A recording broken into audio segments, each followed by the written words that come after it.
Philippiens 3.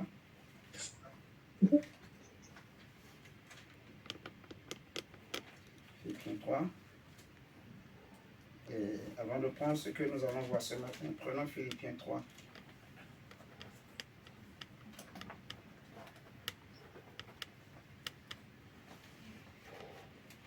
Au reste, verset 1, Philippiens 3, verset 1. C'est très très important ce verset. C'est très très important. Très très important. Très très important. Tu veux être victorieux en tous les combats, les épreuves, les difficultés, les oppositions, les incompréhensions. Tu veux être victorieux? Apprends ce secret ce matin et comprends ce verset. Philippiens chapitre 3, verset 1. Au reste, mes frères, réjouissez-vous dans le Seigneur. C'est écrit quoi dans vos Bibles? Réjouissez-vous dans le Seigneur. Réjouissez-vous dans le Seigneur. Je ne me lasse point de vous écrire les mêmes choses. Et pour vous, cela est salutaire. C'est fort. Salutaire. Ça veut dire que cela contribue à votre victoire, à votre salut, à votre délivrance.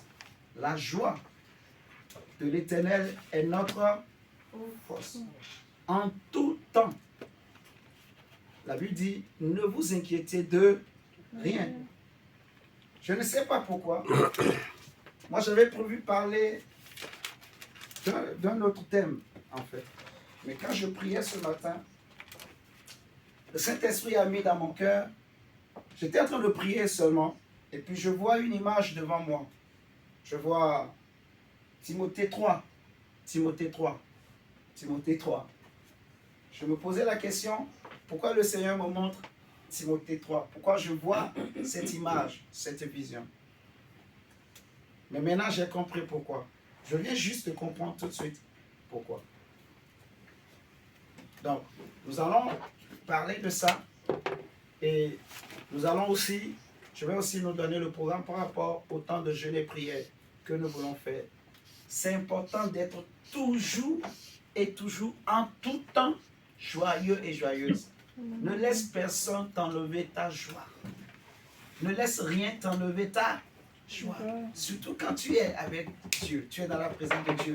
Réjouis-toi. Dieu aime celui qui a des problèmes et qui vient devant lui, mais qui a la joie. Qui n'est pas écrasé par ses problèmes. Vous voyez? Qui minimise ses problèmes. Parce qu'il sait que j'ai un Dieu puissant. Amen, amen. Amen. Bonjour, maman Christine. Je suis très content de vous voir ce matin. Amen. Bonjour, maman Antoinette. Maman Hortense, je vous salue. Alléluia. Amen. On est dans la joie de vous voir. Alléluia. Amen. La Bible dit, réjouissez-vous dans le Seigneur. Moi, j'ajouterai en tout temps. Vous voyez? Réjouissez-vous. Paul dit, je ne me lasse de vous répéter cela. Réjouissez-vous, réjouissez-vous. Si vous prenez encore le chapitre 4, toujours de Philippiens, le verset 4. Chapitre 4, verset 4, il va répéter la même chose. Quand je venais juste de me convertir, je m'étais converti dans un ministère prophétique à La Rochelle. Mais la femme... Attendez, c'est chez moi. C'est que le micro est activé. Ouais. Dans un ministère à La Rochelle. Et je me rappelle bien, la femme de cet homme,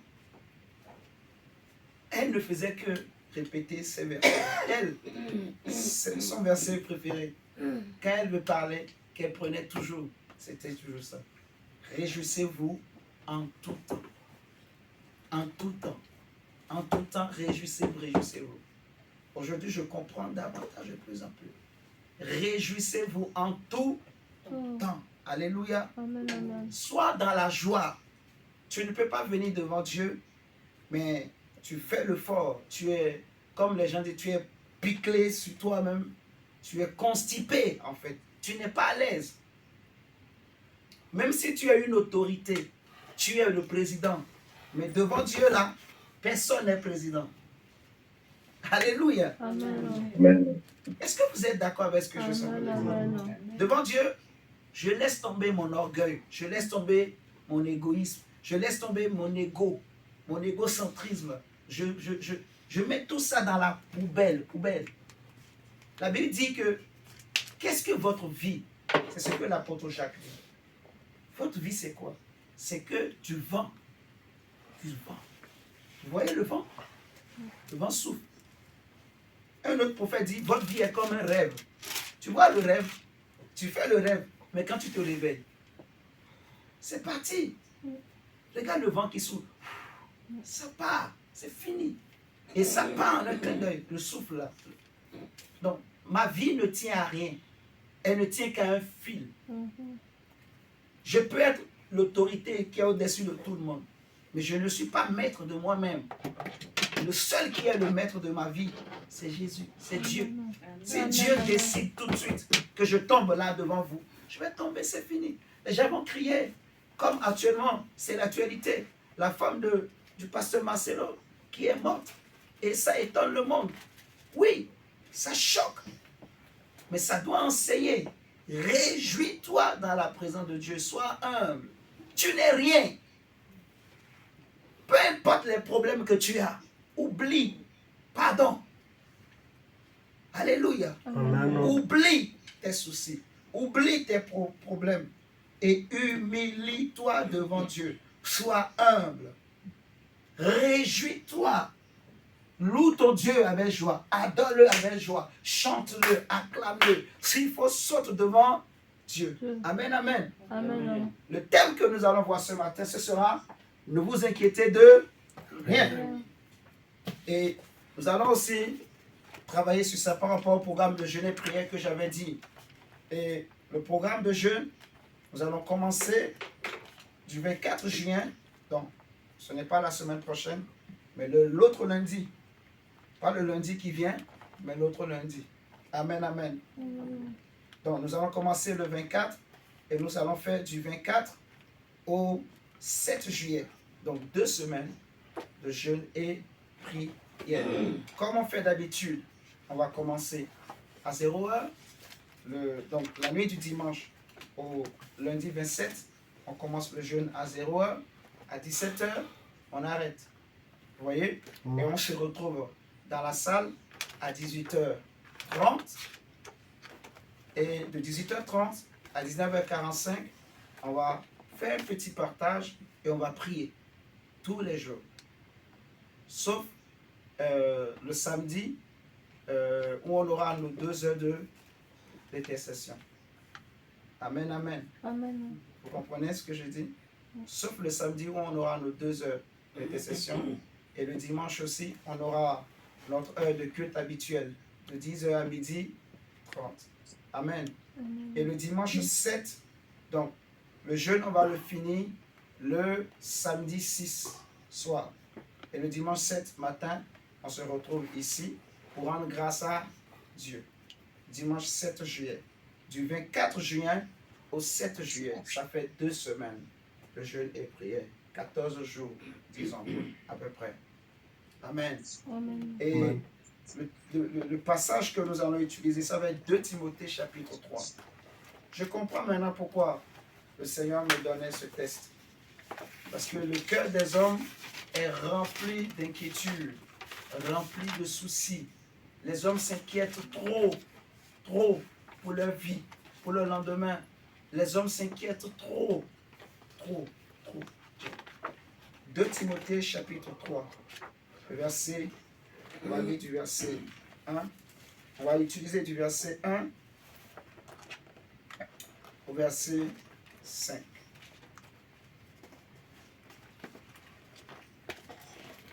De Timothée chapitre 3, verset 1, verset 5.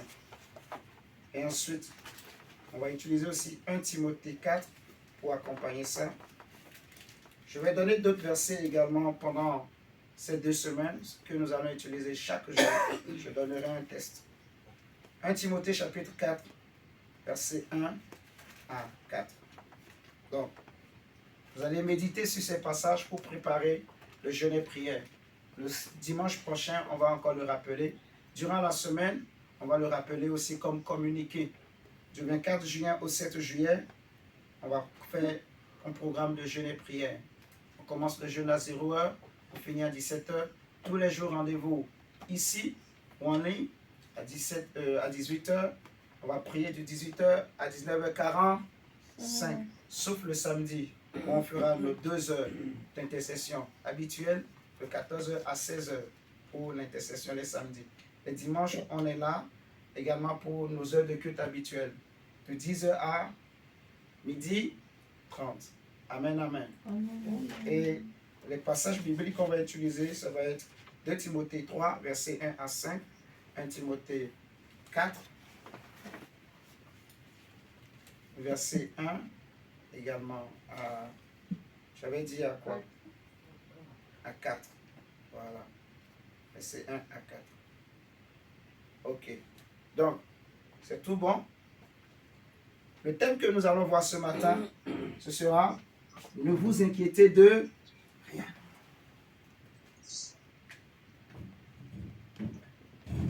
J'ai compris.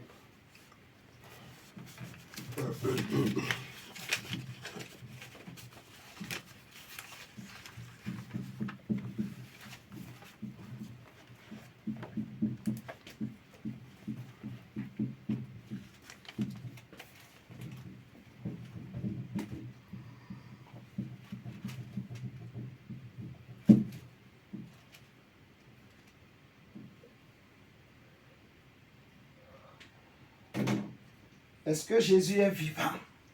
Amen. Amen, amen. Ok. Donc, le programme change. Ce que j'avais prévu ce matin, on ne parlera pas de ça. Ça allait être vraiment un message des combats spirituels. On allait bombarder des choses. Mais on va maintenant soigner un peu. Parce que l'église, c'est aussi un hôpital. Vous savez ça, non? Jésus dit, je suis venu, non pas pour ceux qui se portent bien, mais pour les malades. Alléluia. Donc Jésus est venu pour guérir les cœurs brisés. Dans Isaïe 61, il est dit, l'Esprit du Seigneur est sur moi car il m'a oint pour annoncer de bonnes nouvelles aux pauvres, pour guérir ceux qui ont le cœur brisé, pour guérir les cœurs, soigner les âmes, restaurer, redonner du courage, redonner le sourire à quelqu'un, redonner de l'espoir à un cœur. Amen. Nous allons prendre la Bible donc dans Matthieu, chapitre 6.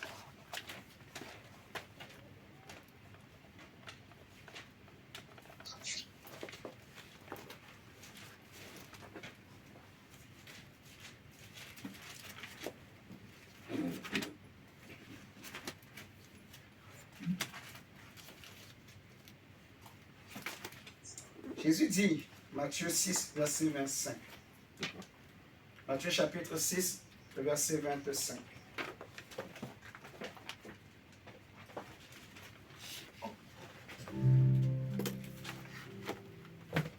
Matthieu 6, verset 25.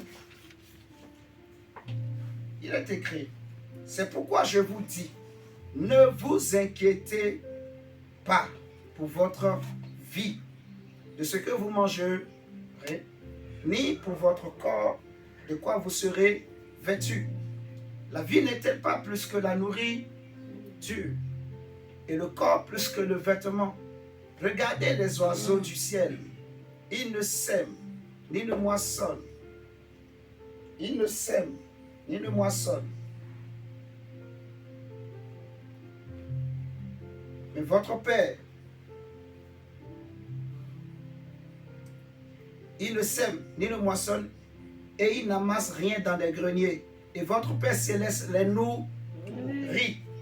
Ne valez-vous pas beaucoup plus que les oiseaux du ciel? Qui de vous, par ses inquiétudes, peut ajouter une coudée à la durée de sa vie? Ça, c'est fort. Qui de vous, qui de nous, toi et moi, peut ajouter une coudée Qui de nous, par ses inquiétudes, peut changer la couleur de ses cheveux? Même si je mets un nyombo, moi j'ai des cheveux blancs. Mais si je mets un nyombo, maman, quelques jours après, le nyombo part. On dirait qu'on avait fait ça la dernière fois, à la fin de l'année. Mais, ouais, mais sa tête, c'est redevenu, même s'il a rasé, mais il y a des petits blancs. C'est devenu. Qui de nous peut changer ça? Pas ses inquiétudes. Oh non, je ne veux plus avoir des cheveux blancs. Tu l'auras, parce que c'est naturel, que tu le veuilles ou pas. Qui de nous peut dire, moi, je ne veux plus grandir? Je veux rester toujours bébé. Je veux rester toujours un jeune homme de 15 ans, une jeune fille de 16 ans. Je ne veux pas grandir. Oh non, je ne veux pas devenir responsable. Oh non, je ne veux pas devenir sérieuse. Je ne veux pas avoir des responsabilités. Non, je ne veux pas me marier. Je ne veux pas être la femme de quelqu'un ou le mari de quelqu'un. Oh non, je ne veux pas avoir des enfants. Non, ah, c'est difficile. C'est des problèmes. C'est des soucis. Et tu ne dors pas. Ainsi de suite. Qui de nous peut changer ces choses? Personne. Si c'est réservé pour toi, tu peux sauter, descendre. Tu vas le vivre. Tu vas le vivre. Tu vas le vivre, je répète.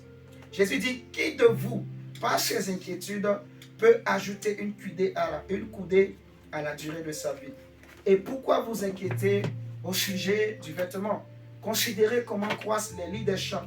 Ils ne travaillent ni ne filent. Cependant, je vous dis que Salomon même, dans toute sa gloire, n'a pas été vêtu comme l'un d'eux. Si Dieu revêt ainsi l'herbe des champs qui existe aujourd'hui et qui demain sera jeté au four, ne vous vêtira-t-il pas à plus forte raison, gens de peu de foi? Ne vous inquiétez donc point et ne dites pas que mangerons-nous, que boirons-nous, de quoi serons-nous vêtus? Car toutes ces choses, ce sont les païens qui les recherchent. Votre Père Céleste sait ce que vous en avez besoin. C'est que vous en avez besoin plutôt. Je vais m'arrêter déjà là. Jésus dit que ne vous inquiétez donc de rien, ni de quoi vous allez être vêtis, ni de quoi vous allez manger, ni de quoi vous allez boire. Toutes ces choses, ce sont les païens qui s'en inquiètent. Ce sont les païens qui courent derrière ces choses. Mais vous, votre Père sait que vous en avez besoin. Alléluia. Amen. Sur ce thème, il y a beaucoup de choses à dire. Il y a tellement de choses. Il y a tellement de choses. Je prie seulement que le Seigneur nous aide à dire vraiment l'essentiel et que ton cœur soit disposé pour comprendre. Je ne connais pas les afflictions par lesquelles tu passes aujourd'hui. Je ne connais pas ce que tu traverses, ce que tu souffres, ce que tu vis, ce qui t'arrive. Peut-être que quand tu es seul dans ta chambre, quand tu es seul chez toi dans ta maison, quand tu es seul la nuit, tu pleures, on ne sait pas. Je ne connais pas quelles sont tes douleurs à l'heure où nous sommes en train de parler. Je ne connais pas la douleur de ton cœur. Vous me voyez? Je ne connais pas la douleur que ton âme ressent. Je ne connais pas les souffrances de ton esprit. Je n'en connais rien. Je n'en sais rien. Alléluia. Amen. Mais ma prière ce matin, c'est que Dieu nous aide. Que je puisse parler à ton cœur. Que je puisse parler à ton âme. Je prie que ton esprit puisse entendre ce message. Alléluia. Amen. Je prie que Dieu puisse te sortir de toute forme d'inquiétude, de toute forme de souci, de douleur. Peu importe la douleur, la grâce de Dieu est capable de transformer. Il est le Dieu qui change l'eau en vin, Alléluia. qui change le désert en étang d'eau. Alléluia. Amen. Qui transforme les prostituées en évangélistes, qui Alléluia. prend le faible, le pauvre pour le lever, pour le faire asseoir avec les grands. Alléluia. Amen. Il est le Dieu de l'impossible. Avec Dieu, tout est possible. Rien n'est impossible au nom de Jésus. Amen. Le nom de Jésus est capable de tout. Il brise les cèdres, il brise les verrous, il brise les puissants des ténèbres. Le nom de Jésus marche sur les démons, marche sur la maladie, marche sur les soucis. Même si tu as connu des blessures dans ton enfance, tu as connu des blessures dans ta jeunesse, tu as connu des blessures dans ton parcours. Un homme t'a mal parlé. un homme t'a maltraité, une femme t'a pas respecté, une femme t'a manqué de respect. Mais sache une chose, que le Dieu que nous prions, il est Dieu. Il est plus grand que tout. Alléluia. Amen. Souviens-toi que toi et moi, nous étions aussi ennemis de Dieu. Est-ce que tu peux me dire combien de fois on a blessé le cœur de Dieu, toi et moi? Je pose la question même à ceux qui sont en ligne. C'est une question ouverte. Elle n'est pas fermée. Elle n'est pas réservée seulement pour ceux qui sont dans la salle. Elle est ouverte. Peux-tu me dire combien de fois tu as vexé le cœur de Dieu? Tu as blessé le cœur de Dieu. Tu as déçu le cœur de Dieu. Mais Dieu t'a pardonné. Amen. Alléluia. Amen. Si Dieu regardait mon parcours, est-ce que vous croyez que moi je serais là aujourd'hui? Non. Non. Non. Regardez le fils prodigue.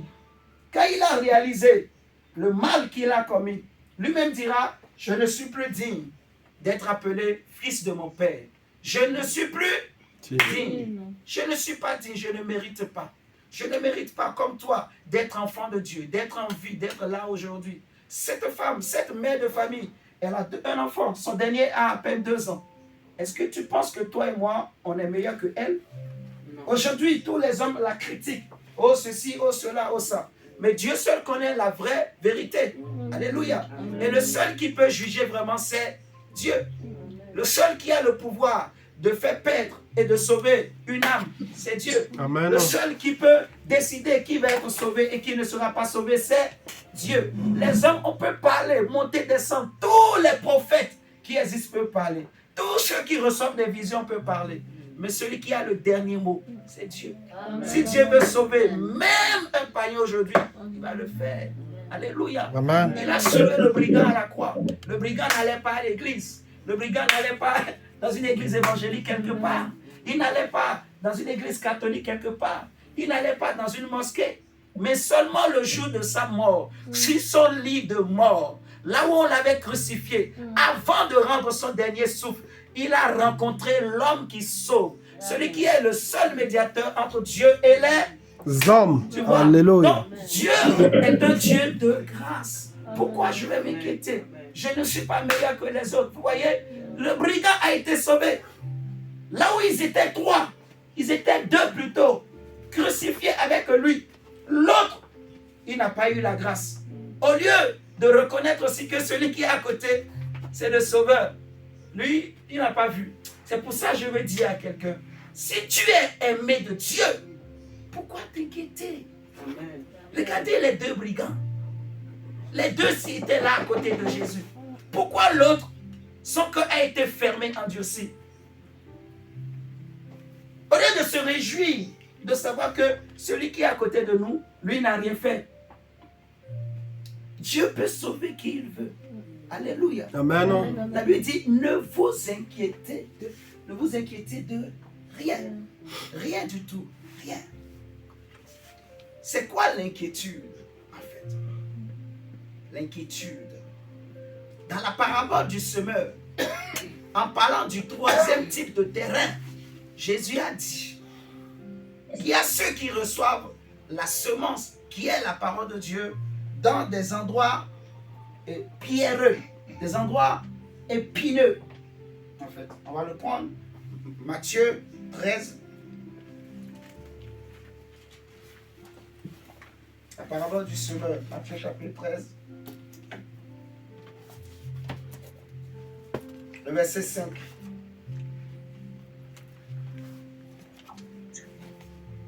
Matthieu 13, verset 5. La Bible dit, une autre partie tomba dans les endroits pierreux, comme je disais, où elle n'avait pas beaucoup de terre. Elle leva aussitôt parce qu'elle ne trouva pas un sol profond. Mais quand le soleil parut, elle fut brûlée et sécha, faute de racines. Une autre partie tomba parmi les épines. Les épines montèrent et l'étouffèrent. Alléluia. Amen. Les épines montaient et l'étouffaient. Une autre partie tomba dans la bonne terre. Elle donna du fruit. Un grain 100, un autre 60, un autre 30. Que celui qui a des oreilles pour entendre, entende. Et l'explication, c'est quoi? Regardez, prenons le verset 18. Vous donc écoutez ce que signifie la parabole du semeur. Lorsqu'un homme écoute la parole du royaume et ne la comprend pas, le malin vient et enlève ce qui a été semé dans son cœur.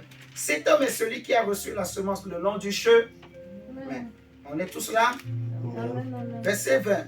Celui qui a reçu la semence dans les endroits pierreux, c'est celui qui entend la parole et la reçoit aussitôt avec joie, mais il n'a pas de racine en lui-même. Il manque de persistance. Et dès que survient une tribulation ou une persécution à cause de la parole, il y trouve une occasion de chute.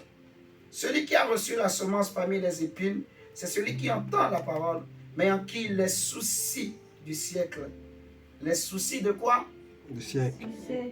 Les soucis du siècle et la séduction des richesses et toutes ces paroles et la rendent infructueuse.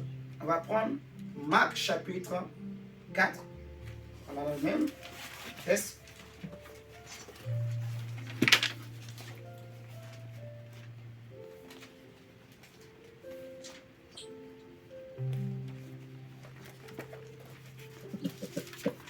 Verset 18. Marc chapitre 4, verset 18. D'autres reçoivent la semence parmi les épines. Ce sont ceux qui entendent la parole, mais en qui les soucis du siècle présent, la séduction des richesses et l'invasion des autres convoitises. L'invasion des autres convoitises. Il y a ce détail qu'on n'a pas dans la version de Matthieu. Matthieu nous parle des soucis du siècle présent et également de la séduction des richesses. Mais Marc parle des soucis du siècle présent, de la séduction des richesses et de l'invasion des autres convoitises. En réalité, les inquiétudes, il y a deux types d'inquiétudes. Si je peux parler comme ça, si on peut appeler l'autre aussi inquiétude, je ne sais pas. La Bible dit par exemple que Paul dit aux Colossiens, regardez avec moi, Colossiens chapitre 3. Colossiens 3. Avant que je ne parle, vous allez comprendre la pensée.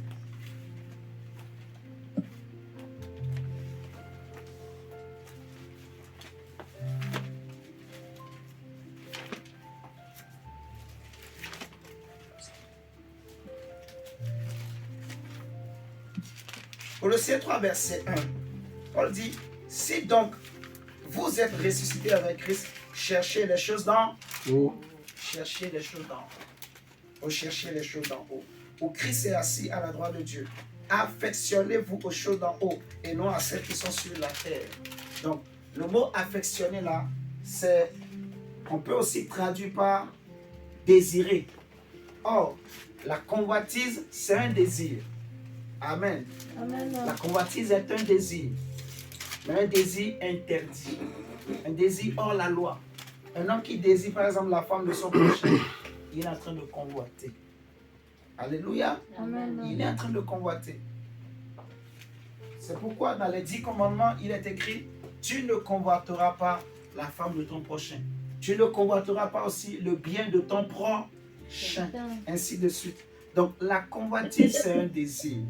Donc, le mot affectionner dans Colossiens, ça peut aussi être traduit par désirer les choses d'en haut, penser aux choses d'en haut, rechercher les choses d'en haut. Dans le passage de Matthieu 6 qu'on a lu, Jésus dit que ces inquiétudes-là, de quoi je vais manger, de quoi je vais me vêtir, qu'est-ce que je vais boire, ces soucis-là, ces désirs-là, ces recherches-là, c'est les païens qui s'inquiètent pour ça. Mais vous, votre Père sait qu'il faut que vous mangez. Il sait que vous devez vous habiller. Il sait que vous devez boire. Il sait qu'il faut que tu aies la paix. Il sait qu'il faut que tu aies une voiture. Il sait qu'il faut que tu aies une femme. Il sait qu'il faut que tu aies des enfants. Il sait qu'il faut que tu aies un travail. Alléluia. Amen. Il sait qu'il te faut un toit. Il sait que tu ne peux plus continuer à marcher comme ça. Tu vois? Notre Père Céleste sait. Il sait tout. Rien ne lui échappe. Là où tu es, là où je suis, Dieu me connaît. Il te connaît. La Bible dit qu'il ne nous appelle pas notre nom. Regardez le sable au bord de la mer. Qui peut compter ces grains de sable? Personne. Mais Dieu, lui, il sait compter les grains de sable. Et Jésus prend l'exemple de nos cheveux. Les cheveux sur nos têtes. Aucun de nous ne peut les compter. Mais pour nous montrer combien Dieu nous aime, Jésus dit, même les cheveux de vos têtes sont tous comptés. Tous comptés. Dieu prend soin même des cheveux de ta tête. Et donc, parfois, toi, tu t'inquiètes. Oh non, moi, je n'ai pas de cheveux. Non. Ce n'est pas une question, il ne faut pas s'inquiéter de ça. Si tu n'as pas de cheveux, c'est peut-être Dieu ne veut pas que tu aies de cheveux, c'est tout. Amen. Est-ce que je choque quelqu'un? Amen. Les gens qui veulent avoir des cheveux, forcément, là, ils vont pas être d'accord. Imagine que tu as des cheveux et ça te crée des problèmes après. Est-ce que c'est bien? Non. Non. Dieu sait ce qui est bon pour toi et moi. Alléluia. Amen. Donc, tout ce que tu as dans ta vie, sache que si Dieu permet quelque chose, c'est que cela t'est dû. C'est pour toi. Profite, réjouis-toi. Réjouis-toi. Si tu as besoin de quelque chose, qu'est-ce que la Bible dit de faire? La Bible dit, faites connaître à Dieu tous vos besoins par des prières et des supplications. Et arrêtez-vous là. Et la paix de Dieu qui surpasse toute intelligence gardera vos cœurs. Pensée, gardera vos cœurs en Christ. Vous voyez ce que je dis? Amen. Donc, c'est important. Dieu ne te dit pas inquiète-toi, soucie-toi, non. L'inquiétude, en fait, c'est ce qu'on appelle les soucis du siècle présent. C'est aussi ce qu'on appelle les convoitises du siècle présent. Vous voyez? Amen. Ce que Jésus appelle également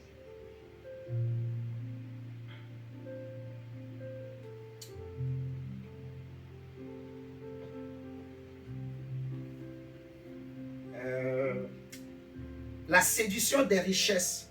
La séduction des richesses. Les soucis du siècle présent. La séduction des richesses. Les convoitises également du siècle présent. Tout ça, c'est les inquiétudes, en fait. Vous voyez ce que je dis? C'est les inquiétudes. Et c'est le monde qui s'inquiète. Regardez aujourd'hui le monde dans lequel nous vivons. Les partis politiques, ils sont en train de se battre. Et nous, nous sommes là, spectateurs. On regarde qui va gagner. Des gens qui ne s'aiment pas, ils se font alliance, ils s'associent parce qu'ils ont un ennemi commun. Leur ennemi, c'est qui? C'est Macron, le gouvernement. En réalité, leur ennemi, c'est la France. Mais bon, ça, c'est moi, mon avis. Ils vont se battre. On va les regarder. Quelqu'un va gagner. Mais est-ce que vous pensez que la vie va changer? Non. Vous pensez que les choses vont devenir moins chères? Non. Vous pensez que la baguette de pain, là, on va baisser de 20 centimes? Vous pensez que la baguette de pain, là, on va réduire de 50 centimes? Dites-moi, maman, papa, ça ne va pas changer. Les choses risquent encore de devenir plus chères. On va crier. Vous pensez que le prix du carburant à la pompe va baisser vraiment? Vraiment, vous, Français, pensez-vous vraiment que ça va changer? Non. C'est juste, on nous trompe, on nous séduit, on nous manipule, en fait. Et l'homme court. Les hommes se battent. Je vais manger quoi? Si je ne travaille pas, comment je vais payer mon loyer? Si je ne travaille pas, comment je vais faire? J'ai un mariage, j'ai un voyage, j'ai ceci, ainsi de suite. Il faut que je bosse. Donc je ne dors plus la nuit. Je n'ai plus sommeil. Je n'ai plus de paix dans mon cœur. Le diable est en train de s'inquiéter. Vous allez voir parfois en Afrique, quand les gens ont beaucoup d'inquiétude, quand ils marchent, ils mettent la main comme ça sur la tête. Je ne sais pas si c'est chez vous, maman Karine. Oui. Mais au Bénin, quand un homme, surtout un jeune, si tu es assis et tu fais comme ça, comme ma soeur Nadège elle est en train de faire là, chez nous, on va venir te voir et dire, maman, tu as quoi? Toi, tu as quel souci à ton âge? Tu vas voir, les personnes âgées viendront te voir. Parce que c'est des signes. Souvent, quand quelqu'un, tu vois une femme, elle est soucieuse, elle est là. Même son visage, ça parle. Elle, qui va m'aider? Comment je vais faire? Vous voyez ça? Ou bien, quelqu'un marche comme ça. Là, là, là. Ça veut dire qu'il a un problème. Pourquoi s'inquiéter? Pourquoi? Regardez le prophète Élie. Au temps où il a vécu, il y avait une famine en Israël. Les femmes mangeaient leurs enfants. Les femmes tuaient leurs enfants. Mais lui, Dieu lui a dit, Élie, va au bord de l'eau. Je vais envoyer des corbeaux qui viendront te nourrir. Est-ce que tu penses que Dieu ne peut pas aussi envoyer un corbeau qui viendra te donner ce dont tu as besoin? Le corbeau là, c'est un homme. Alléluia. C'est une personne. Est-ce que tu crois que Dieu n'est pas capable de changer la situation, de toucher le cœur? Au lieu de s'inquiéter, va prier.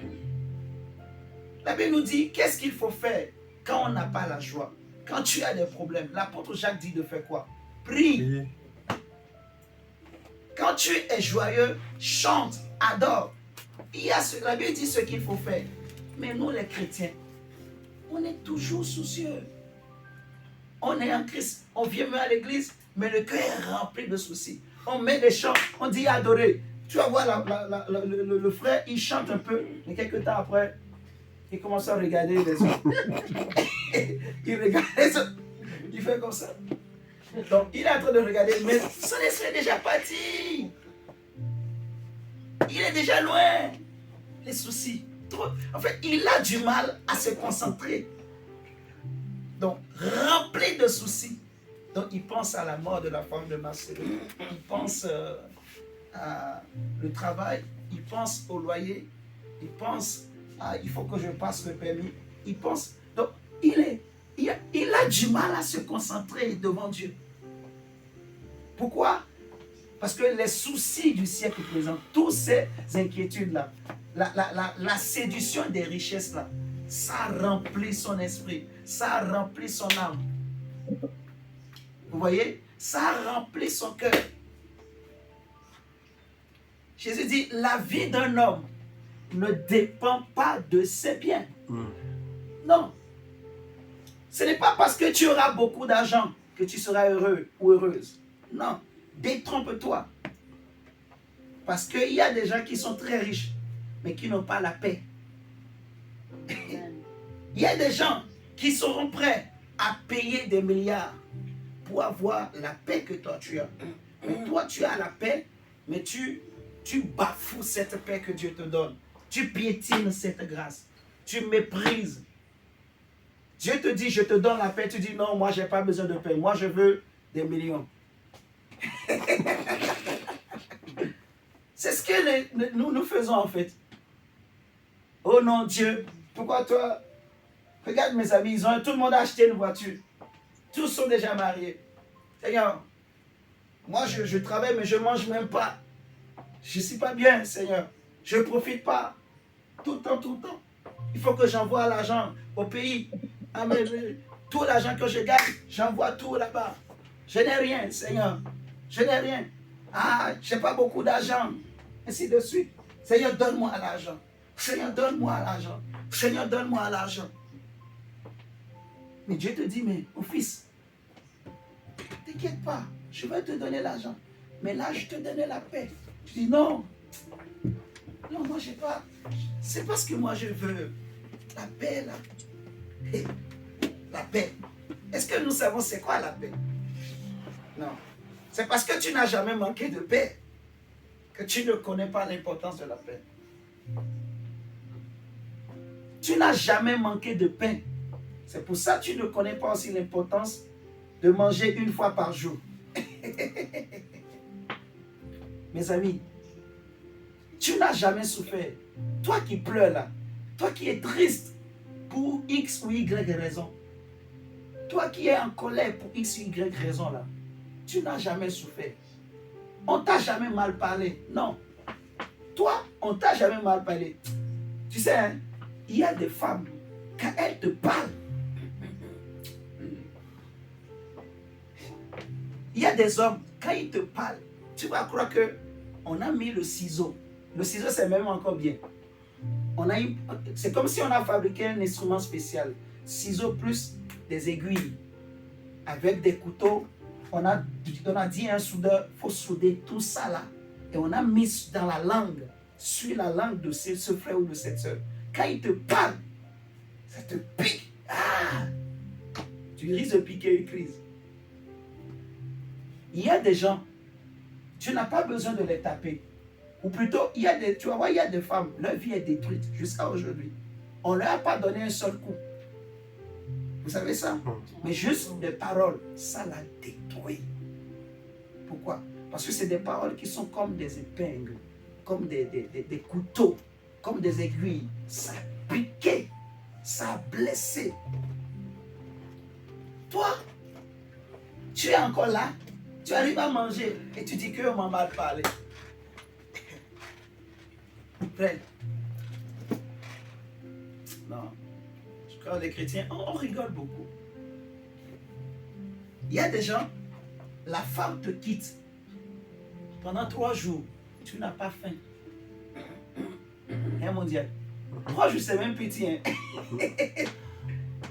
Maman, tu n'as pas faim. Est-ce que tu as déjà vu quelqu'un maigrir en une journée? Non, je suis sérieux. Quand je dis maigrir, ce n'est pas que... Non, vraiment, tout le poids est parti et il n'y a que les os. Tu as déjà vu ça? Est-ce que ça t'est déjà arrivé? Toi, on ne t'a pas encore mal parlé, tu n'as pas souffert. Moi, il y a des choses que j'ai vécues. Je ne dis pas. Toi, est-ce que tu as déjà maigri en une journée? Toi, est-ce que tu as déjà sauté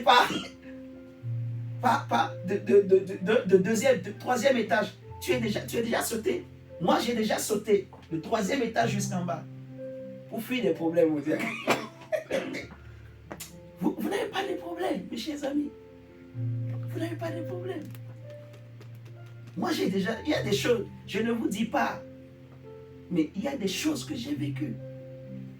Toi, est-ce qu'on t'a déjà giflé, mais tu ne peux pas riposter? Ça t'est déjà arrivé? Toi, tu es un homme. Est-ce que si on te gifle là, tu vas rester les bras croisés? Tu ne vas pas parler?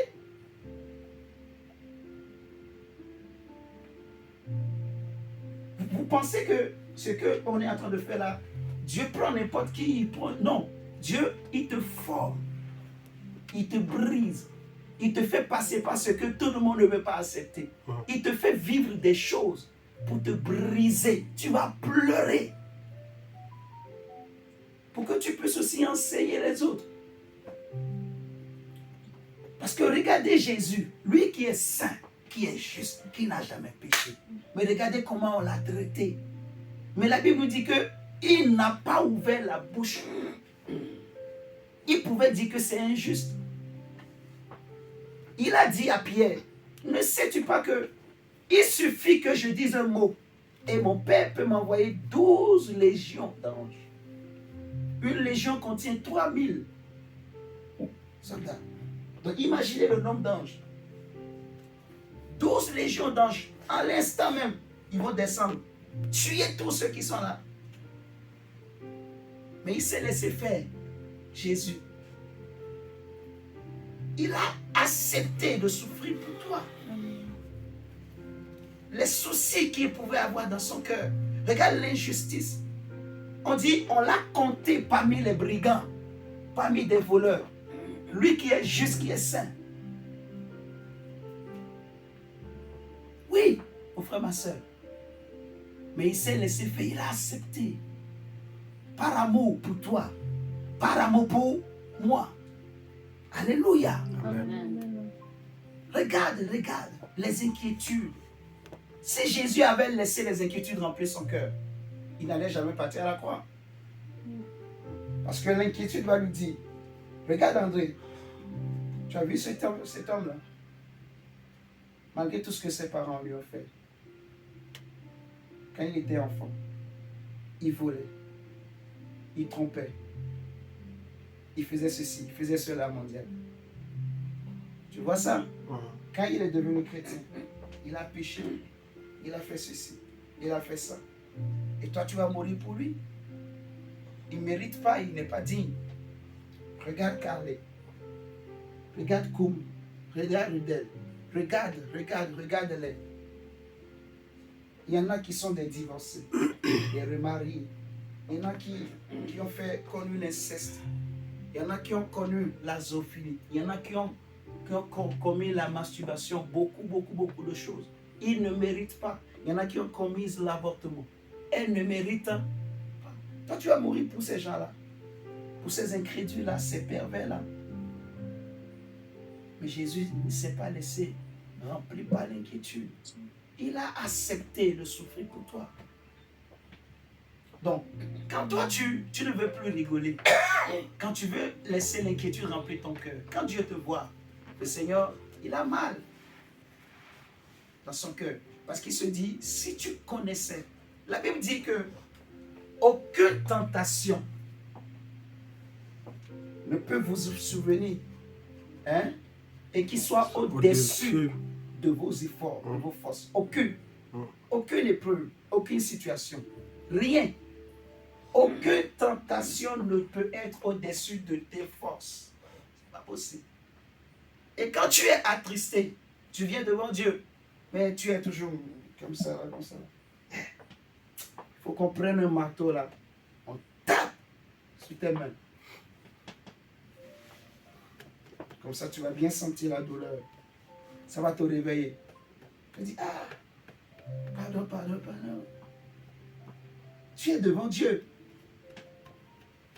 Alléluia. Amen. Faut jeter son orgueil, jeter sa fierté, jeter. Tu n'es rien.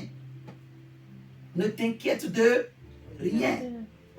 Ni de ton lendemain, ni de quoi que ce soit. Dans tout ce que tu fais, Dieu est capable de t'étonner. Moi, Dieu m'a étonné. Il y a des choses, moi, je n'ai même pas dépensé. Vous voyez, moi, mon mariage avec ma femme, on n'a pas dépensé des millions. C'était un mariage de milliards. C'est la grâce de Dieu. Parce qu'on a confiance et confié en Dieu. Vous comprenez ce que je dis? Amen. C'est la grâce. Il faut faire confiance à Dieu. Et quand Dieu te donne quelque chose, accepte. C'est quand toi-même, Dieu trouve des choses, mais tu ne veux pas. Tu veux faire au-delà. Là, tu te cherches des problèmes. Amen. Vous comprenez? Amen. Fais confiance à Dieu. Confie-toi en Dieu. Ne t'inquiète de rien. Les inquiétudes, c'est les soucis du siècle présent. C'est les choses dont le monde s'inquiète. Vous voyez, Jésus dit, ces choses-là, ce sont les païens qui les cherchent. C'est eux qui s'inquiètent de ces choses. Ils s'inquiètent pour l'économie. L'économie va mal. Tout le monde en parle, l'économie va mal. Oh, le prix à la pompe est cher. Mais on continue quand même d'acheter. Oh non, on ne peut plus aller en vacances. On dit ça, mais il y en a quand même qui vont en vacances. Comment eux, ils font? Oh non, la baguette est chère. Mais les gens quand même continuent d'acheter. Et les boulangeries ne se ferment pas. Oui, mon frère, ma soeur. Le monde va parler. L'économie ira encore de mal en mal. Paul dit à Timothée, regardez 2 Timothée, chapitre 3.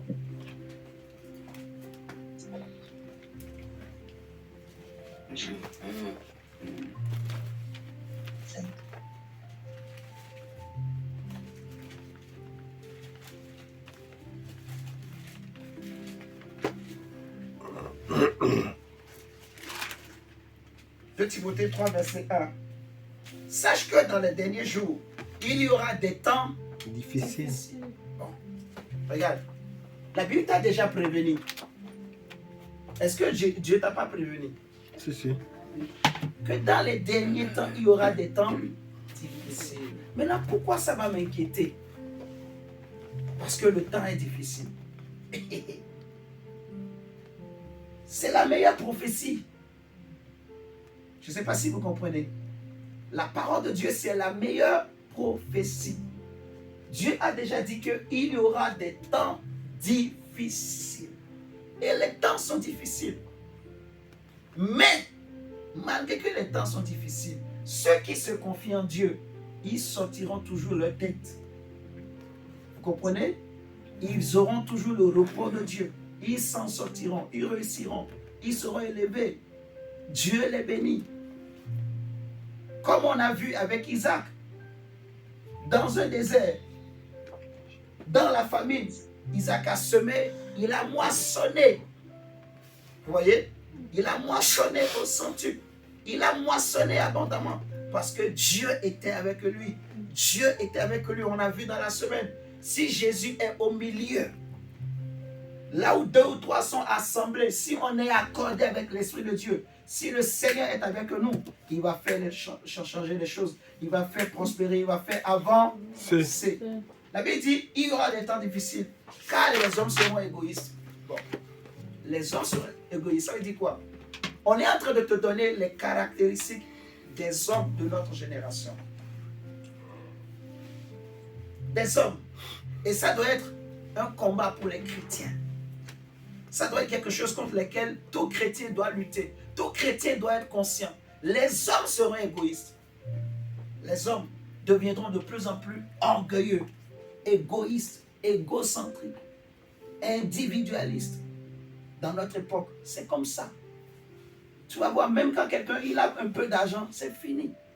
Un enfant qui respectait tout le monde, dès qu'il a un peu d'argent, il ne respecte plus ses oncles, ni ses parents, surtout en Europe là. Il y a des choses qui se passent. C'est comme ça. C'est le signe des temps de la fin. Les hommes seront égoïstes.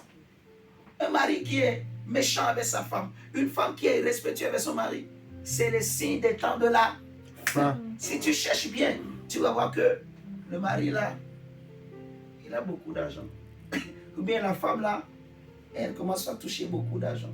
Si tu cherches bien, tu vas voir, ah, il y a un conseiller ou une conseillère derrière. C'est toujours comme ça. C'est le signe des temps de la fin. Donc, en tant que chrétien, je dois savoir que c'est des choses qui combattent tous les hommes de mon temps. Je vais veiller de ne pas tomber dans ce piège. Vous voyez, Paul dit les hommes. Il n'a pas dit quelques hommes. Non. Les hommes seront égoïstes.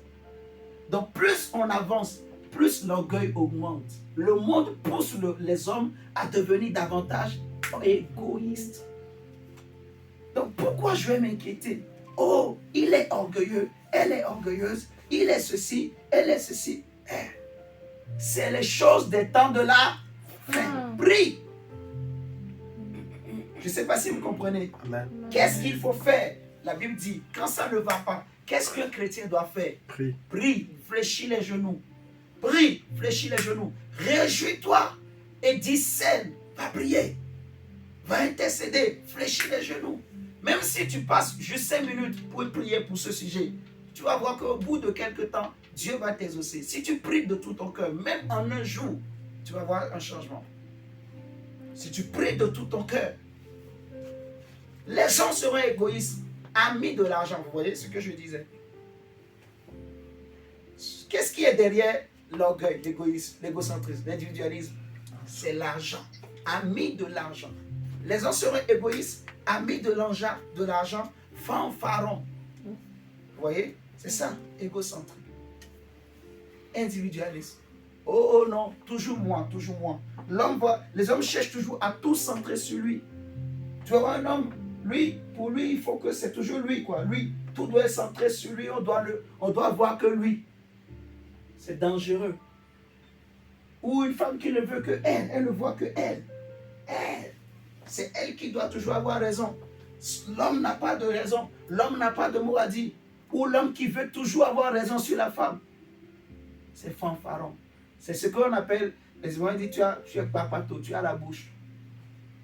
Tu veux toujours avoir raison, tu peux argumenter, tu veux toujours qu'on dise que c'est toi qui as raison. Tu gagnes rien. Tu gagnes rien. Ça va t'amener encore dans l'orgueil. Si c'est toi qui as tort, humilie-toi. Reconnais, avance. Avance. Jésus revient. Elle est morte. C'est elle-même qui est sortie de chez elle. Tac, tac, tac, tac. Elle a fait le contrôle. Embarquement. Check, check, check. Elle a pris sa valise. Tac, tac, tac. Souriante. On met les gens, les paparazzis. On l'a pris en photo. Tcha, tcha, tcha, tcha. Elle est rentrée dans son avion. Elle est partie tranquille. C'est elle-même. Ce n'est pas qu'on est venu la prendre dans sa maison, on a mis sur une civière. Non, c'est elle-même qui a marché, toute joyeuse. Je vais aller faire mon truc. Elle est partie. Elle est partie faire quoi? Dieu seul sait. Mais le retour, en passant par la même porte, c'est maintenant dans un carton, dans une caisse en bois qu'on l'a mis, comme un colis DHL. Tu as déjà vu un homme colis DHL? C'est pour ça le monde est... La dernière fois, je disais à un ami du travail, la mort est impolie. Excusez-moi le thème. Parce que j'ai regardé. La mort ne connaît pas d'âge. La mort ne dira pas que lui, il est âgé. Je vais aller doucement avec lui. Non. La mort ne dira pas que lui, il est jeune, il vient de naître. Il a à peine 0 mois ou 0 heure. 0 heure. Non, la mort ne connaît pas ça. J'ai analysé, j'ai dit non. Ah, s'il te plaît, un poulet quand même. Il n'a pas de respect. Non.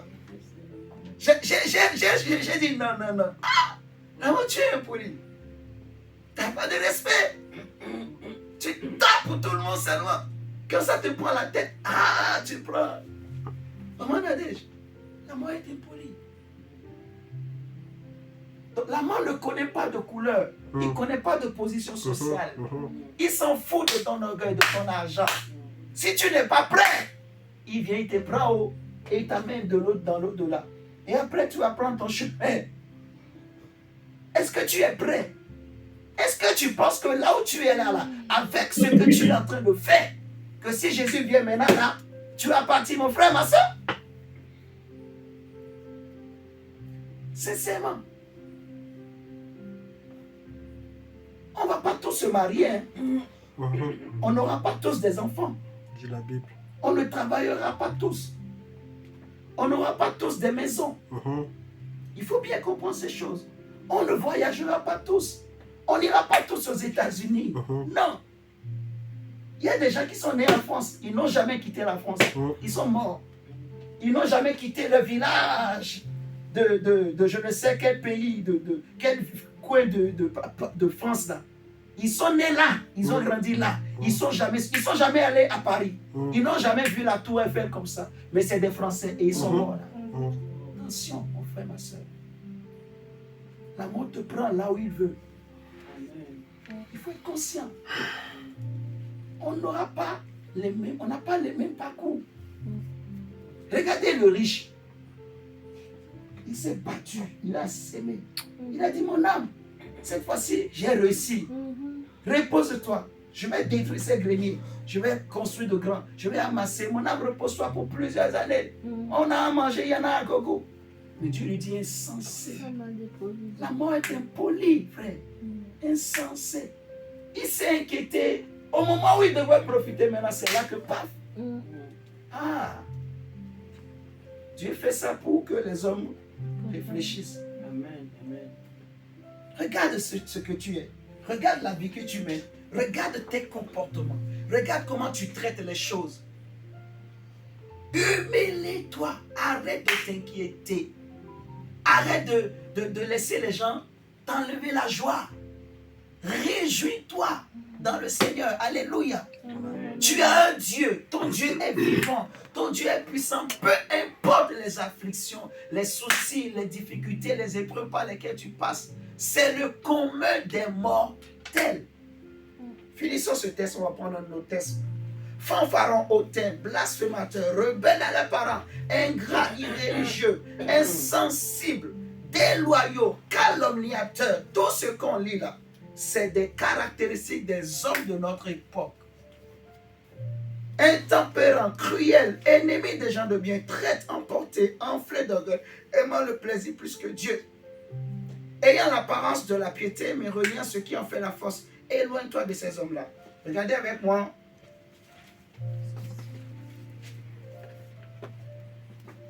Un Pierre chapitre 5.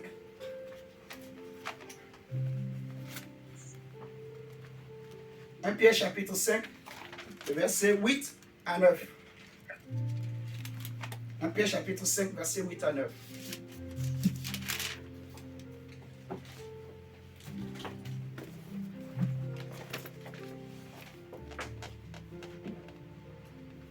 Réjouis-toi, mon frère, réjouis-toi, ma soeur. Sois joyeuse. Apprends un peu à rigoler. Apprends, ça s'apprend aussi. Si toi, tu es un homme, tu ne sais pas, il faut qu'on te provoque toujours pour que tu rigoles. Apprends à rigoler comme les... Apprends un peu, rigole, soyons fous. Rigole seulement, rigole un peu. Ça guérit. Amen, amen. Mais oui, il y a des gens qui sont tellement coincés. Oh, apprends à rigoler, rigole un peu. Apprends à rigoler. Regarde quelqu'un, il passe seulement, mets-toi à rigoler. Bon. En gros, ce que je veux te dire, hein, rigole. Pourquoi tu n'arrives pas à rigoler? C'est parce que tu es trop coincé, tu es trop soucieux. Tu te soucies de ton apparence. En fait, c'est ça. Tu te soucies de ton apparence. C'est ça qui tue les gens. C'est ce qui fait que les gens vont faire les chirurgies esthétiques. Mais ouais, il y en a tellement qui se soucient. Vous savez, il y a des gens qui ont une maladie. Parce qu'il ne veut pas qu'on voie ses dents. Parce que peut-être qu'il a des dents déformées là. Donc quand il veut rigoler, il fait... Ça existe. Même si ça fait rigoler ce qu'on est en train de dire là. Vous allez voir, lui, il est toujours comme ça. Donc il fait maintenant le sérieux. C'est parce que ses dents ont un problème. Peut-être qu'il ne sait pas brosser les dents ce matin. Donc il a peur qu'en ouvrant la bouche là, ça va être odeur, ça va se répandre partout. Un parfum bizarre. Il ne veut pas ouvrir sa bouche. Ou bien il a des dents cassées. C'est bizarre. Il y a des couleurs bizarres dans sa bouche. Il ne veut pas que les gens voient. Rigole. Oh! Hein, mon diable? Est-ce que j'ai mal parlé? Non, non. C'est les inquiétudes qui font que les gens sont coincés.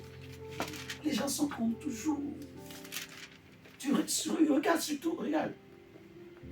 En Afrique, les gens, ils n'ont peut-être pas beaucoup de choses. Mais au moins, ils sont plus joyeux que nous. Mais toi, tu as tout. Tout à l'heure, je disais, est-ce que toi, si tu avais déjà souffert ou tu as vécu, tu n'arrives pas à manger une fois par jour.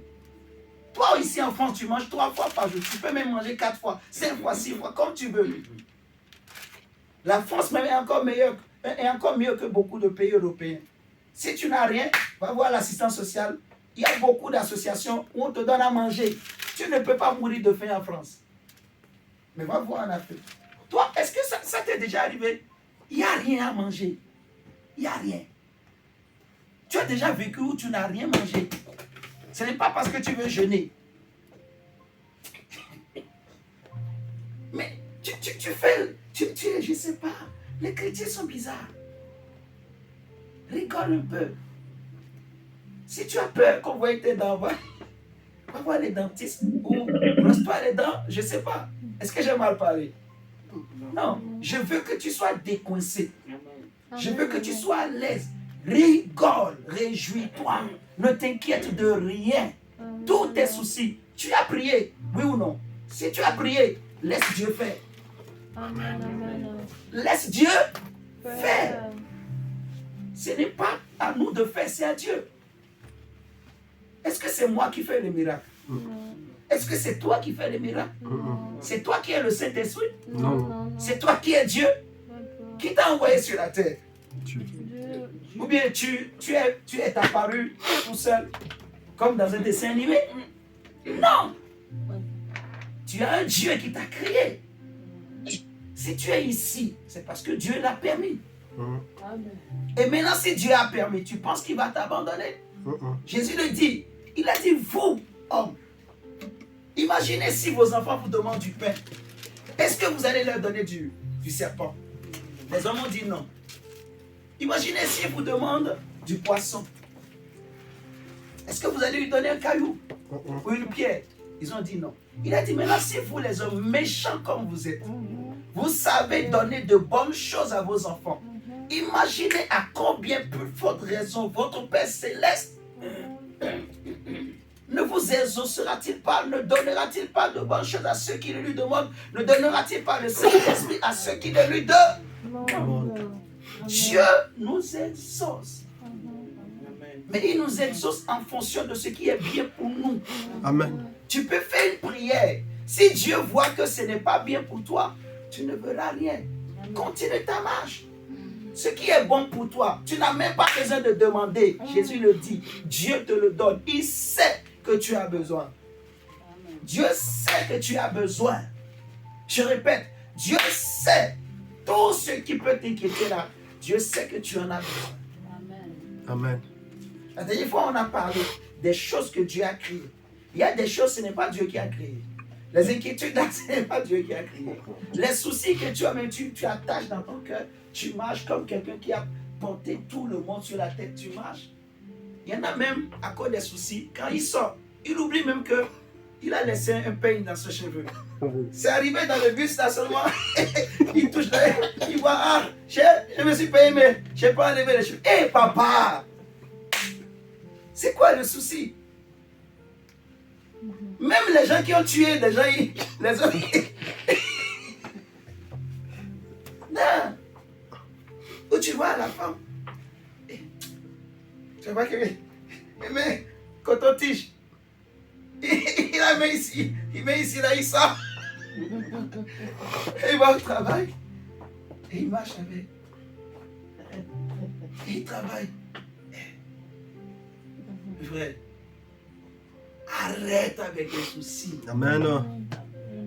Même si ça a duré, si ça fait 15 ans, ça fait 20 ans, ça fait 30 ans, patiente, continue d'espérer, de croire. Amen. Alléluia. Amen. Dieu se souviendra de toi. Dieu te répondra. Dieu te donnera ce qui est bon pour toi. Alléluia. Amen. Dieu dit, en fait, convainc ton âme, dis à ton âme, Dieu me donnera ce qui est bon pour moi. Là où je suis aujourd'hui, je suis enfant de Dieu. Si je suis là, c'est parce que Dieu le veut. Et si Dieu le veut, il est avec moi. Amen. Il sera avec moi. Amen. Il ne me laissera pas. Il ne m'abandonnera pas. Je ne manquerai de rien. Tout souci que je peux avoir, Dieu a la solution. Il a le dernier mot. Amen. Moi, je prie. Mon Dieu agira. Il va changer les cœurs. Si c'est les cœurs qu'il faut qu'il change, il va toucher. S'il doit toucher quelqu'un, il va ouvrir les portes. Si c'est des portes qui étaient fermées, Dieu agit encore. Il n'a pas changé. Amen. Il est le même hier, aujourd'hui et éternellement. Tout à l'heure, quand on adorait, on disait que nous sommes ses enfants. Et nous sommes venus en tant qu'enfants devant notre Père. Et lui, il est Père. Et si une poule abandonnait ses poussins, il a dit, moi, l'Éternel, je ne t'abandonnerai point. Arrête de t'inquiéter. Regardez 1 Pierre chapitre 5, verset 8 à 9. La Bible dit, soyez sobres, veillez. Votre adversaire, le diable, rôde comme un lion, rugissant, cherchant qui il dévorera. Et le verset qui m'intéresse surtout, c'est le verset 9. On dit, résistez-lui avec une foi ferme, sachant que, et c'est là que je vais en venir, sachant que les mêmes souffrances sont imposées à vos frères où? Dans le monde. Eh, mais oui. Donc, le même diable qui t'attaque, toi, les mêmes souffrances que tu vis là, moi aussi, j'ai mes combats aussi. J'ai mes difficultés. Vous voyez, si vous comprenez? Mais je rigole. Moi je suis de nature, je rigole beaucoup. Je me bats même pour ne pas trop rigoler parfois. Je rigole, maman. Moi, j'aime. C'est important. Moi, j'aime rigoler. Il faut rigoler dans la vie. Il faut rigoler. Il fut un temps où moi aussi, les soucis, quand le diable, il veut te détruire, il va tout faire pour que tu n'aies pas la paix. Il peut même venir te dire que toi là, Dieu n'est pas avec toi. Tu n'as pas le Saint-Esprit. Regarde ta maladie. Regarde ce problème-là. Si Dieu était avec toi, tu n'aurais pas ça. Ça, c'est le diable. Quand tu vois ces pensées-là monter en toi, et c'est des pensées, quand ça vient, ça t'attriste. Parfois, tu es en train de prier, mais ça te casse. Tu n'as plus envie de continuer à prier. C'est le diable. C'est comme ça que le diable fait. Il ne faut pas penser que le diable, là, quand on dit le diable, c'est qu'il a des cornes. Même si ta maison est jolie, tu as mis peinture blanc partout, des fleurs partout. Le diable, ça ne l'impressionne pas. Il peut rentrer. Ce n'est pas parce que tu vas mettre de l'encens là que...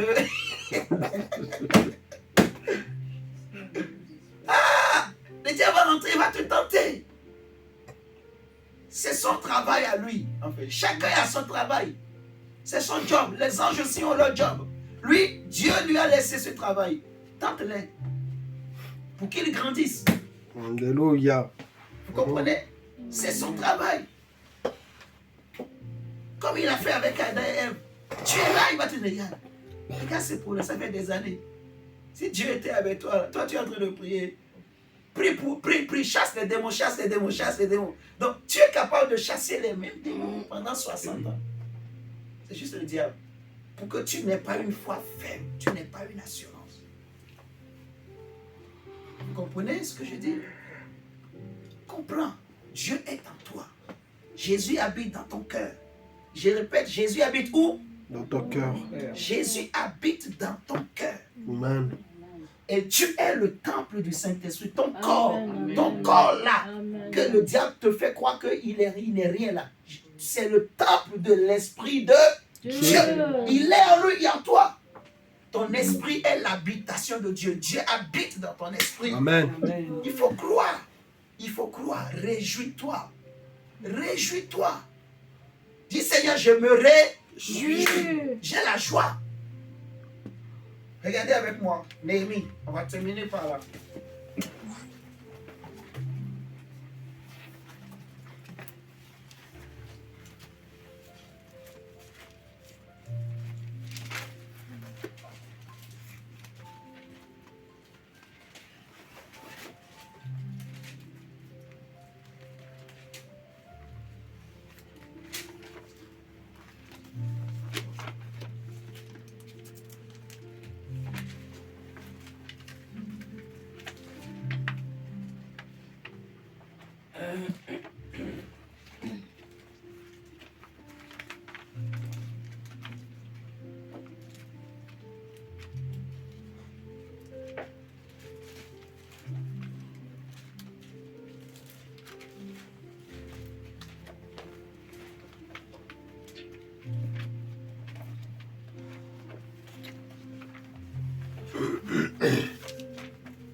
Prenez Néhémie chapitre 8, verset 10. On va s'arrêter là. Néhémie 8, verset 10.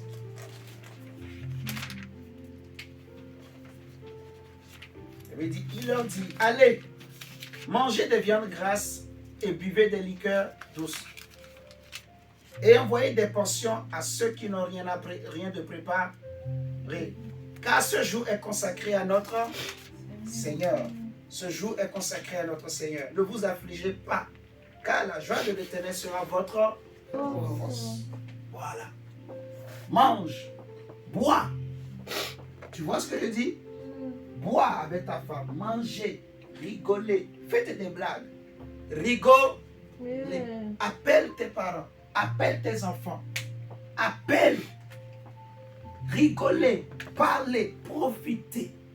Alléluia. Amen. Mange. Si quelqu'un n'a pas mangé à côté de toi, si tu veux, donne-lui à manger. Ne vous affligez pas. La Bible dit que c'est la journée que l'Éternel a faite. Qu'elle soit pour vous une journée de joie.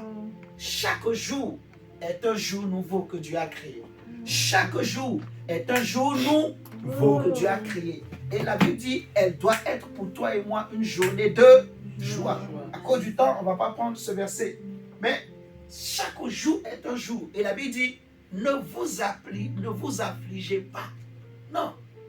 Réjouissez-vous parce que la joie en Christ, en Dieu, c'est une force. C'est une victoire. Vous comprenez ce que je dis? Plus tu as la joie, plus tu as la victoire. Plus tu te réjouis, tu vas voir, le diable aura peur de toi, il va te fuir. Les problèmes vont commencer par te fuir. Réjouis-toi. Alléluia. Amen. Ne te focalise pas sur les soucis. Oublie. Oublie.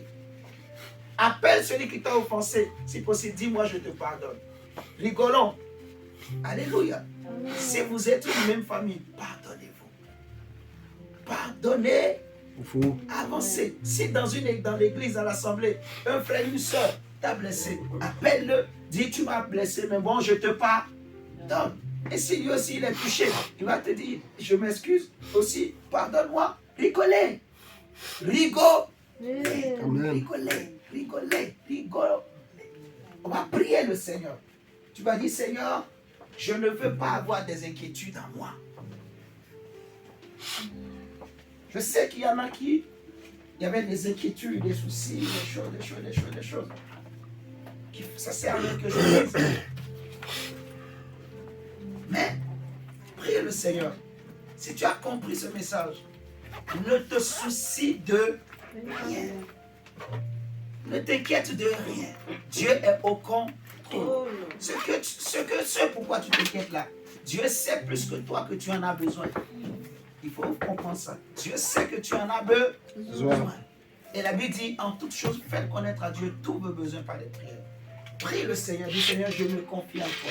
Je refuse d'avoir des inquiétudes et des soucis. Seigneur, enlève toute épine de mon cœur, de mon âme. Enlève tout souci. Remplis-moi de ta joie. Que mon visage brille de ta joie. Que mon visage resplendisse de ta joie. Seigneur, en sortant d'ici, je veux sortir avec la joie dans mon cœur. La joie sur mon visage. Je veux commencer cette nouvelle semaine avec la joie d'être enfant de Dieu. La joie d'avoir écouté la parole de Dieu. La joie de te connaître, Seigneur mon Dieu. Je refuse toute inquiétude dans mon cœur. Je refuse toute inquiétude. Dis avec moi, diable, tu as échoué, tu as été vaincu. Moi, je ne serai pas inquiet ni inquiète. Je ne serai pas inquiet ni inquiète. Tu as échoué, Satan. Tu as échoué, diable. Tu as échoué au nom de Jésus. Tu as échoué au nom de Jésus. Je crois ce que Dieu a dit. Je crois que je suis enfant de Dieu. Je crois que mon corps est le temple du Saint-Esprit. Je crois que je suis guéri. Je crois que je suis sauvé. Je crois que je suis riche. Je crois que Dieu a pardonné mes péchés. Je crois que je ne suis pas ce que les gens ont dit. Je ne suis pas ce que telle ou telle personne a dit. Non, je suis ce que Dieu a dit. J'ai mes défauts, mais Dieu m'aime. Dieu m'a pardonné et Dieu me transforme. Dieu me change. Le vieil homme est mort à la croix. Ce n'est plus moi qui vis, c'est Jésus qui vit en moi. Celui qui vit en moi n'a pas de défaut. Je refuse les inquiétudes. Je ne m'inquiète pas de ce que je vais manger. Je ne m'inquiète pas de ce que je vais boire. Je ne m'inquiète pas de ce que de quoi je vais me vêtir. Je ne m'inquiète de rien parce que je sais que mon Dieu, il sait. Il connaît mes besoins, il sait toutes choses. Il est au contrôle, il est au contrôle. Je présente à Dieu tous mes besoins. Tous mes besoins. Seigneur, les combats, les soucis, je les dépose devant toi. Je les dépose à tes pieds. Je les dépose, Seigneur Jésus. Merci. Seigneur, merci pour toi. Oh Seigneur de gloire, je te prie tout. Mes soucis, mes difficultés, papa, on pendant que tu pries, je prie aussi pour toi que le Seigneur vienne. Que la main du Saint-Esprit, la main du Seigneur vienne enlever tout épine de ton cœur. Le Seigneur m'avait montré une vision. Je voyais un souffle nouveau en train de rentrer dans un corps. Et pendant que tu pries, je prie qu'un souffle nouveau vienne en toi, maintenant même. Que le souffle de Dieu, la joie du Seigneur, vienne remplir ton cœur, vienne remplir ta vie au nom de Jésus. Que tout ce qui attristait ton cœur, tout ce qui te décourageait, le mensonge du diable quitte ton cœur, quitte ton âme. Au nom de Jésus, sois libéré. Que ton âme soit libérée. Libéré, libéré, libéré, libéré. Libéré au nom de Jésus. Qu'un souffle nouveau vienne dans ta vie. Un souffle nouveau vienne en toi. Un souffle nouveau vienne en toi. In the name of Jesus Christ. Que ce qui était mort ressuscite. Que la joie qui était morte ressuscite.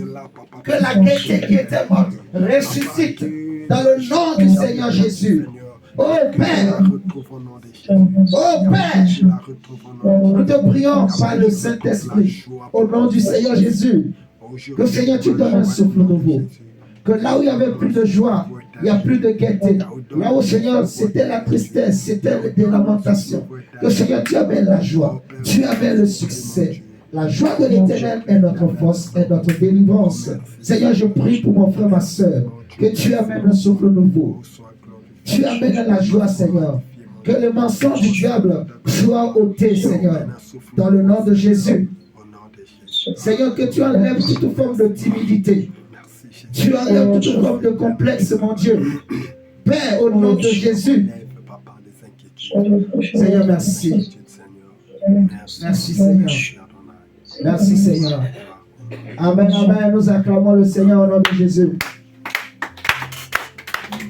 Alléluia.